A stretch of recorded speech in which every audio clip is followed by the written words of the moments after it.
See, the progress that technology has given us is interesting. It allows for many things, but it has no meaning in itself. There's no ideology in this technology. There's an accelerated flow of particles that we call communication. There's also an accelerated flow of us that means mobilization. We can travel and information can travel faster than ever before. It reminds me of a thing that my teacher used to say, Idris Shah, that a donkey that has a lot of books on his back is still a donkey. I think a person that has a lot of computer and data is still the same person that she or he was before. There is no advancement, there is no progress without knowledge. And there is no knowledge when what is transmitted with this accelerated speed is the same, as you said, misinformation than before. So there hasn't really been a consciousness revolution. There has been an information revolution. And what has been informed is similar to what in other moments of dark ages has happened. In the Hindi tradition, we still are in the midst of something called the Kali Yuga, the Dark Ages. And we are in the Dark Ages. And by the behavior that we exemplify, it is obvious. We don't behave as an enlightened society.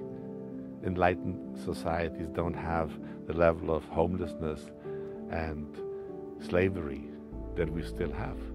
Because we live in a world that either is enslaved physically by their salaries, or physically, literally, by the trade of human beings, or mentally, by the belief that certain concepts, because they're repeated in television or they're repeated in the news many, many times, are so. There's very little inquiry. So this work is a work of inquiry.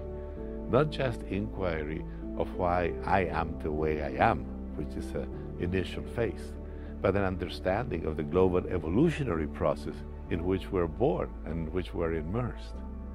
For example, I cannot think of myself as the same today as in the previous retreat. I am not the same as 3 months ago. I cannot relate to myself. And I know people come and they relate to me as if I would be the next page of our previous encounter. So I have to demolish certain concepts about the interaction and build a new interaction in order to transmit new awareness or new information even about the present moment, which is very, very different than the present moment of yesterday or the present moment of a year ago or any moment. So this is what Maslow, I think, called a self-actualization. We really have to self-actualize. And self-actualize is not know the theory that is in vogue today or the news that are being bombarded on us every day, even though we need to have information about it so that we can orient ourselves in the world that is surrounding us. But the world that is surrounding us is not necessarily evolving, and we are conscious beings that are evolving.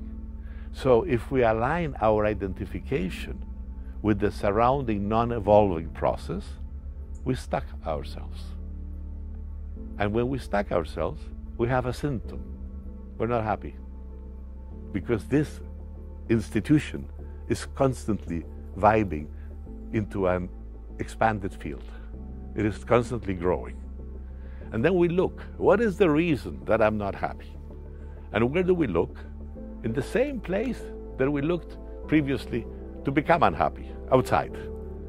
Something outside is not good. The system is not good. The world is not good. The parents are not good. The friends are not good. The husband is not good. The wife is not good. And we project all our energy to trying to change what is unchangeable, Why is it unchangeable? First of all, because change happens from within, so we can't change it. And second of all, because it's also evolving. If it is evolving, listen to this, if it is evolving and it's not being conscious of its evolution, it's acquiring density. So it's becoming more difficult to move. Let me repeat this. A body in evolution that is conscious of its evolution is light. Light journeys at the speed of itself, not because it is getting stuck, but because it is journeying at the speed of light. So it is not unconscious of its movement. Another body, which is identifying with yesteryear, is not moving at the speed of its own rate of evolution. I'm not saying it has to be the speed of light. It could be the speed of sound. It could be the speed of any wave transmitted into the universe it encounters itself. But it has to be conscious. You have to be conscious that today is different than yesterday. And therefore, we cannot hold ourselves to the experiences of yesterday. We cannot hold ourselves stuck to whatever happened. And humanity has this tragic tendency of holding itself stuck to history. That's why we say that history repeats itself. It doesn't repeat itself, we repeat it. It doesn't have a life of its own. We give it the reenactment of the unfinished businesses of our own history in the social, in the historical domain, in the global level.